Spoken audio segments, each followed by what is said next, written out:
అప్పుడున్న ప్రభుత్వాలు అనుమతి ఇచ్చినప్పుడు లోన్లు తీసుకున్నప్పుడు ఇప్పుడు తిరిగి వాటిని కూల్స్తామంటే అది అన్యాయం, అది అక్రమం, విచ్ ఇస్ నాట్ కరెక్ట్. అయినా నువ్వు చేస్తున్న గొప్ప పని ఏంటి? సుందరీకరణ.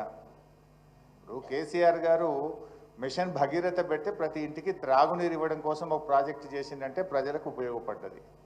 లేదు ఒక కాళేశ్వరం ప్రాజెక్టు కడితే కొన్ని లక్షల ఎకరాలకు త్రాగునీరు సాగునీరు అంది, కొన్ని లక్షల రైతుల కుటుంబాలకు మేలు జరిగింది.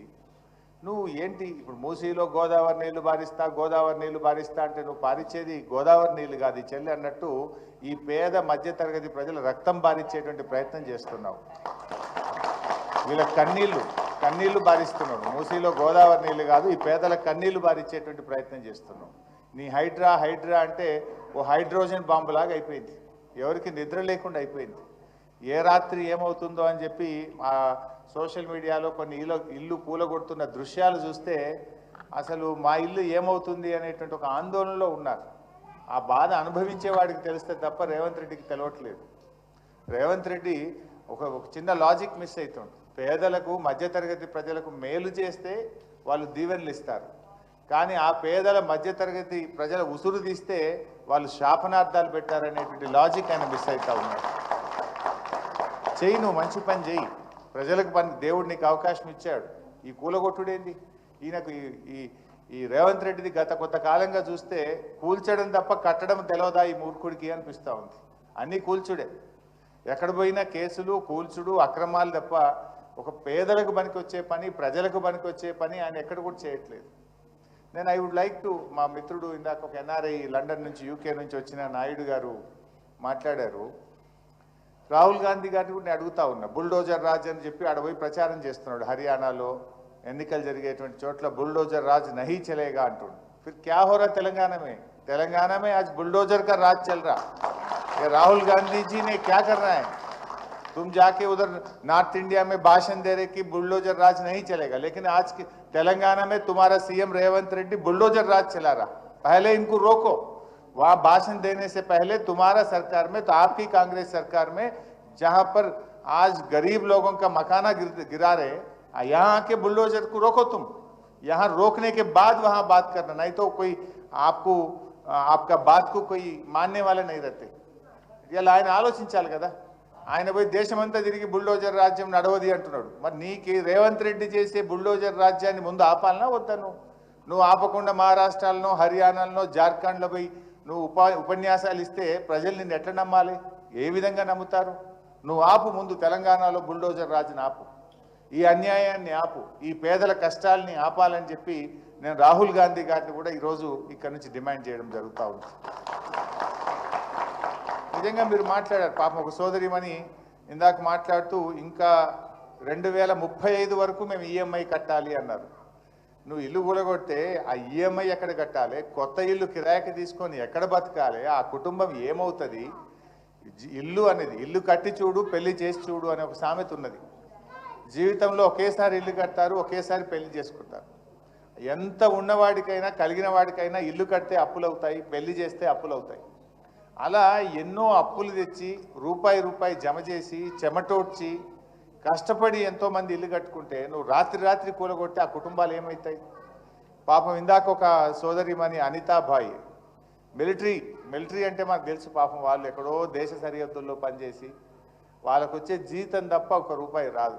ఒక పూట తినక రూపాయి దాచిపెట్టుకొని హైదరాబాద్ పేరు బాగుంది, హైదరాబాద్ ఇమేజ్ బాగుంది, హైదరాబాద్కు పోయి సెటిల్ అయితే మా పిల్లలు బాగుపడతారు, నా పిల్లలు బాగా చదువుకుంటారని కేసీఆర్ గారు గతంలో ప్రభుత్వాలు హైదరాబాద్ ఇమేజ్ పెంచితే ఆ ఇమేజ్ మీద వాళ్ళు ఎక్కడెక్కడోళ్ళు వచ్చి హైదరాబాద్లో సెటిల్ అయితే ఎందుకు వచ్చాంరా ఈ హైదరాబాద్కు అని ఆమె ఏడ్చే పరిస్థితి తెచ్చింది రేవంత్ రెడ్డి ప్రభుత్వం యొక్క తుగ్లక్ నిర్ణయాల వల్ల.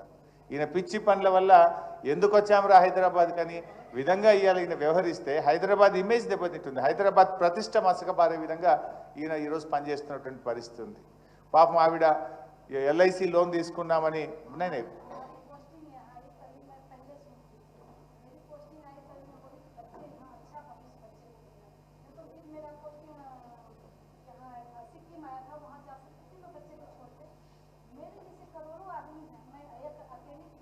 नहीं आप अच्छा बोल आप सबके लिए पूछ रहे, आपके लिए नहीं, समझ गए? आप मिलिट्री के हैं ना, पूरा देश के लिए सोचते जैसा आप भी सबके लिए सोच रहे। సో పాపం ఎంత నిజాయితీగా మాట్లాడుతుందంటే నా ఒక్కదాని సమస్య కాదు, ఇక్కడ ఉండే అందరి గురించి మాట్లాడుతున్నాను అంటుంది. అది వారిలో ఉండేటువంటి జాతీయ ఐక్యత ఎంతో గొప్పగా ఈరోజు ఆవిడ మాట్లాడుతూ ఉంది. బట్ ఈరోజు చాలామంది పాపం 2035 వరకు ఈఎంఐ ఉంది, వారు ఎల్ఐసిలో లోన్ తీసుకున్నారు. ఇంకా కొంతమంది అన్ని డ్యూ డిలిజెన్స్ చేసి మాకు లోన్ ఇచ్చారు. ఇంకా ఒక సోదరిమని మాట్లాడుతూ ఎంక్రోచర్స్ అనే ముద్ర మాకు వేస్తే అసలు మేమేదో దొంగల్లాగా మమ్మల్ని చిత్రీకరించి, మేమేదో తప్పు చేసిన వాళ్ళలాగా అసలు మమ్మల్ని ఎట్లా చిత్రీకరిస్తారు? రేపేదైనా ఆపదపడి ఇల్లు అమ్ముకుందామంటే కూడా వీళ్ళు ఎంక్రోచర్స్ అని సమాజంలో రేపు మీ పిల్లలకు భవిష్యత్తు విషయంలో కానీ మీ కుటుంబానికే ఒక ప్రతిష్ట, ఒక మరకను అంటించే ప్రయత్నం చేస్తున్నాడు రేవంత్ రెడ్డి. మేము చేసిన తప్పేంది? ఎవరో ప్లాట్ అమ్మితే కొన్నాము, గవర్నమెంట్కి అప్లై చేసి ఫీజు కట్టి పర్మిషన్ తీసుకున్నాము, ఇల్లు లోన్ తెచ్చి కట్టుకున్నాము, ఎలక్ట్రిసిటీ కనెక్షన్, వాటర్ కనెక్షన్ తీసుకొని నెల నెల కడుతున్నాము, సంవత్సరానికి ప్రాపర్టీ ట్యాక్స్ కడుతున్నాము. మమ్మల్ని ఎంక్రోచర్స్ అనేటువంటి ఒక ముద్ర వేసి మా కుటుంబాలకు ఒక మరకను అంటిస్తున్నారు, ఒక బాధను కలిగించి సమాజంలో మేమేదో దొంగల్లాగా, మేమేదో తప్పు చేసిన వాళ్ళలాగా మమ్మల్ని ఈ ప్రభుత్వం మా మీద ముద్ర వేయడం మంచిది కాదు అని ఒక సోదరిమని మాట్లాడుతూ కూడా చెప్పడం జరిగింది. ఇవన్నీ నిజంగా చాలా బాధాకరం. అంటే ఒక ఇమ్మెచ్యూర్ డెసిషన్ ముఖ్యమంత్రిగా ఆయన అనాలోచితంగా చేసేటువంటిది. ఇప్పుడు ముందేమో నాలాలో ఉన్న వాళ్ళని కూలగొడతాం, తర్వాత బఫర్ వాళ్ళ దగ్గరికి వస్తాం అంటే ఒక తలా తోకలేని విధంగా చేస్తూ ఉన్నాడు. నిజంగా నువ్వు డెవలప్ చేయదలుచుకుంటే చెయ్యి, కానీ ఈ పేదలు ఉసురు పోసుకొని చేయాల్సిన అవసరం లేదు, బఫర్లోకి పోవాల్సిన అవసరం లేదు. నువ్వు చెరువు వితిన్ దాంట్లో చేసే ప్రయత్నం చేయి. ఐ డిమాండ్ రేవంత్ రెడ్డి, దయచేసి మీరు అఖిలపక్షం పిలవండి, అన్ని రాజకీయ పార్టీలను పిలిచి మాట్లాడిన తర్వాతనే మూసీ మీద ముందుకు పోవాలని చెప్పి నేను రేవంత్ రెడ్డి గారి ప్రభుత్వాన్ని డిమాండ్ చేస్తూ ఉన్నా. రాష్ట్రంలో అందరి ఒపీనియన్స్ తీసుకో. డెవలప్మెంట్ చేయడానికి ఇంకా చాలా ఇష్యూస్ ఉన్నాయి మనకు చేయడానికి. ఇలా కేసీఆర్ గారు ఉంటే హైదరాబాద్లో ఎన్నో ఫ్లైఓవర్స్ కట్టినారు, అండర్ పాస్లు కట్టినారు, ఐటీ తీసుకొచ్చారు, ఇండస్ట్రీ తీసుకొచ్చారు, మంచినీటి సమస్య పరిష్కరించారు, కరెంటు సమస్య పరిష్కరించారు, సీసీ కెమెరాలు పెట్టారు, లా అండ్ ఆర్డర్ బాగా తెచ్చి ప్రజలకు రక్షణ కల్పించారు, ఎస్టీపీలు కట్టి మూసీని శుద్ధి చేసి స్వచ్ఛమైన నీళ్లు మూసీలో వెళ్ళే విధంగా చేశారు. కానీ ప్రజల్ని నొప్పించే ప్రయత్నం చేయొద్దు కదా.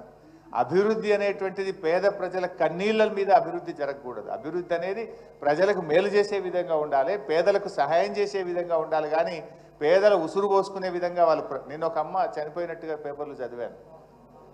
ఏం పేరు? అంజలి. అంజలి కాదు, పెద్దమ్మ ఒక ఆమె, 3 బిడ్డల కోసం బుచ్చవ్వ. సో అమ్మ పాపం 3 బిడ్డలకు ఇల్లు కట్టించిందట, పెళ్ళిళ్ళు చేసింది. ఆ ఇల్లు కూలగొడితే నా బిడ్డల భవిష్యత్తు ఏమవుతుంది, అల్లుళ్ళు ఏమంటారు అనే బాధకు తట్టుకోలేక ఉరేసుకొని చనిపోయింది. ఇది బుచ్చమ్మ ఆత్మహత్య, ఇది రేవంత్ రెడ్డి ప్రభుత్వం చేసిన హత్య. ఇది అనాలోచిత తుగ్లక్ నిర్ణయాల వల్ల ఈ అమ్మ ఆత్మహత్య చేసుకోవాల్సి వచ్చింది. ఇంకొక చెల్లె కూడా గుండెపోటుతో చనిపోయింది. ఇల్లు కూలగొడితే అన్న వాళ్ళ ఇంటికి పోయి అక్కడ ఉండి గుండెపోటుతో ఒక అమ్మాయి చనిపోయినట్టుగా కూడా పేపర్లో చదివాం. ఇందాక ఒక అమ్మ మాట్లాడుతూ కూడా అంటుంది, ఎప్పుడు గుండె అయిపోతుందో, రాత్రి మళ్ళీ తెల్లారుతుందా లేదా, అసలు నిద్ర మేము లేస్తామా లేవమంత ఆ భయంతో బతుకుతున్నాం బిడ్డ అంటుంది అమ్మ. ఇవన్నీ కూడా ఒక పిచ్చి నిర్ణయాలు, అనాలోచితమైనటువంటి నిర్ణయాలు ఈ ప్రభుత్వం తీసుకుంటుంది. నిజంగా చెప్పాలంటే హైడ్రా అంటున్నాడు. ఆయన 6 గ్యారంటీలు అమలు చేస్తా అని చెప్పారు. 100 రోజుల్లో 6 గ్యారంటీలు ఇస్తామని బాండ్ పేపర్ల మీద ఇచ్చారు. అసలు దాని మీద దృష్టి పెట్టాలి కదా ప్రభుత్వం. నువ్వేం చెప్పావు? వృద్ధులకు 2000 పెన్షన్ 4000 చేస్తాను. అది ఎలా అమలు చేస్తావు, ఎంత తొందరగా చేస్తావు ఆలోచించు. మహిళలందరికీ నెలకు 2500 ఇస్తా అని హామీ ఇచ్చావు, అది అమలు చేసే దాని మీద దృష్టి పెట్టును. రైతులకు 7500 వాళ్ళకు రైతు భరోసా ఇస్తా అన్నావు, దాని మీద నువ్వు దృష్టి పెట్టే ప్రయత్నం చేయి. 2 లక్షల ఉద్యోగాలు ఇస్తాం ఒక సంవత్సరంలోగా అన్నావు, ఆ 2 లక్షల ఉద్యోగాలు ఇచ్చే దాని మీద నువ్వు దృష్టి పెట్టు. ప్రజలకు నువ్వు ఎన్నో హామీలు ఇచ్చావు, ఇచ్చిన హామీల మీద దృష్టి వదిలిపెట్టి పేదల ఇండ్లు కూలగొడతా అని హైడ్రా పట్టుకొని బయలుదేరిండు. నువ్వు చేయాల్సిన పని ఏంది? నువ్వు ప్రజలకు ఎన్నో హామీలు ఇచ్చావు, నువ్వు 100 రోజుల్లో చేస్తా అన్నావు, మొదటి రోజే సంతకం పెడతా అన్నావు. అవి మరిపించడానికి పొద్దున్న లేచి టీవీ పెడదామంటే కూలగొట్టుడే కనబడుతుంది, ఇంకేమన్నా కనబడుతుందా? ఇలా కొన్ని లక్షల మంది ప్రజలు మలేరియా, డెంగ్యూ, చికెన్ గున్యాతో బాధపడుతున్నారు. అసలు పారిశుద్ధ్యం పడకేసింది రాష్ట్రంలో. చెత్త చెదారం ఎత్తక గ్రామాల్లో పట్టణాల్లో మురికి కూపాలైపోయి ప్రజలు రోగాల బారిన పడుతుంటే దాని గురించి పట్టించుకునే టైం రేవంత్ రెడ్డికి లేదట. ఇవాళ ప్రజలు ఎంత బాధపడుతున్నారు. అది ఇడిచిపెట్టి కూలగొడతా అని తిరుగుతాడు. ఒక ముఖ్యమంత్రిగా ప్రజల ఆరోగ్యం మీద దృష్టి పెట్టు, పారిశుద్ధ్యం మీద దృష్టి పెట్టు. ఇలా హాస్టళ్లలో పిల్లలు పోతే ఎస్సీ ఎస్టీ బీసీ హాస్టల్లో అన్నం పెడతలేరు. పురుగులు అన్నం పెడితే పిల్లలు రోడ్ల మీదకి వస్తున్నారు. చదువులు దెబ్బతింటున్నాయి, పిల్లల భవిష్యత్తు దెబ్బతింటున్నది. ఆ ఎస్సీ ఎస్టీ బీసీ పిల్లల గురించి ఆలోచించడానికి ఈయనకు టైం లేనట్టుంది. కానీ ఈయన అనవసరంగా కూలగొట్టే దాని మీద పెడతా ఉన్నాడు. ఏంది బిడ్డ?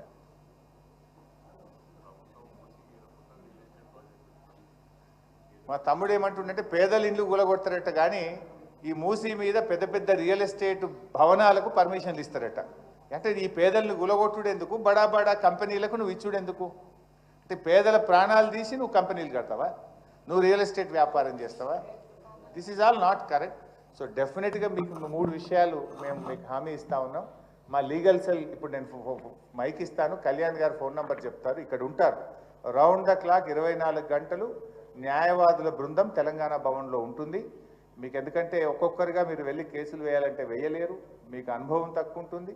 తప్పకుండా న్యాయపరంగా హైకోర్టు నుంచి రక్షణ కల్పించడానికి మా న్యాయవాదుల బృందం మీకు పూర్తిగా సహకరిస్తుంది. ఇక్కడే భవన్లోనే ఉంటారు. మీరు ఎవరైనా రావచ్చు, కలవచ్చు, మీరు పేపర్స్ ఇవ్వండి. మేమే మీ తరఫున న్యాయ పోరాటం చేసి మీకు రక్షణ కవచంగా మేము నిలబడతాం. 2, మా శాసనసభ్యుల బృందం కూడా మీ దగ్గరకు వస్తాం. ఇలా కేటీఆర్ గారికి జ్వరం ఉంది బాగా, బట్ మా ఎమ్మెల్యేస్ టీం కూడా మీ దగ్గరకు వస్తాం. వచ్చి విజిట్ చేసి మీకు భరోసా కల్పించి ప్రభుత్వం మీద ఒత్తిడి పెంచేటువంటి ప్రయత్నం కూడా చేస్తాం. 3వది, ప్రభుత్వం కూడా ఇలాంటి నిర్ణయం కొన్ని వేలు, ఒక ఇల్లు 2 ఇల్లు కాదు, వాళ్ళకు 10-12 వేలని బయలుదేరినారు. కానీ ఏ 20-25 వేల ఇల్లు ఉంటాయి అంటున్నారు. ఈవెన్ మూసీ లోపల ఉండేటువంటి వాళ్ళు కూడా ఈరోజు ఉదయం ఎవరో నాకు ఫోన్ చేశారు. మేము ఒక ఇంట్లో 3 కుటుంబాలు ఉంటాం సార్, వాడు ఒక డబుల్ బెడ్రూమ్ ఇస్తా అంటే మేము ఎట్లా బతుకుతాం సార్?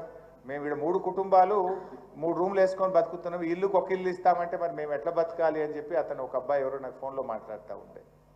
ఇంకోటి ఏంటంటే డబుల్ బెడ్రూమ్ ఎక్కడో నువ్వు ఊరవతలు ఇస్తావు, నీ పిల్లలు ఇక్కడ చదువుతూ ఉంటారు, నీ ఉద్యోగం అక్కడెక్కడో పక్కనే పని చేసుకుంటూ ఉంటారు. అఫ్కోర్స్ మీరేమో మిడిల్ క్లాస్ ఉన్నట్టున్నారు, బట్ పేదవాళ్ళు కొంతమంది ఆ మూసీలో ఉండే వాళ్ళు ఆ దగ్గర ఇళ్లలో పని చేసుకుంటుంటారు, ఆటో నడుపుతుంటారు, రిక్షా దొక్కుతుంటారు, హమాలీ పని చేస్తుంటారు, లేదా అక్కడేదో చిన్న చిన్న షాపుల్లో, వెల్డింగ్ షాపుల్లో ఇంకెక్కడో పని చేస్తుంటారు. నువ్వు ఎక్కడో 30 కిలోమీటర్ల దూరంలో డబుల్ బెడ్రూమ్ ఇస్తే అక్కడి నుంచి ఇక్కడ రావడం ఎలా, బతకడం ఎలా, ఆ పిల్లలు ఎక్కడ చదువుకోవాలి? ఇవన్నీ ఆచరణ సాధ్యం కానటువంటివి, ప్రాక్టికల్గా నాట్ పాసిబుల్. అంటే ఇవన్నీ కూడా బతుకుదెరువును కూడా నడవాలి కదా. నువ్వు ఎక్కడో ఇల్లు తీసి పడేస్తే 30 కిలోమీటర్ల దూరం ఇల్లు ఇస్తా అంటే ఆయన బతికేలా నడవాలి? అక్కడ పని దొరుకుతుందా? అక్కడ ఉపాధి దొరుకుతుందా? అక్కడ కొత్తగా ఉద్యోగం దొరుకుతుందా? ప్రాక్టికల్గా అది ఎలా సాధ్యమవుతుంది? ఇవన్నీ కూడా ప్రభుత్వం ఆలోచించాల్సిన అవసరం ఉంది.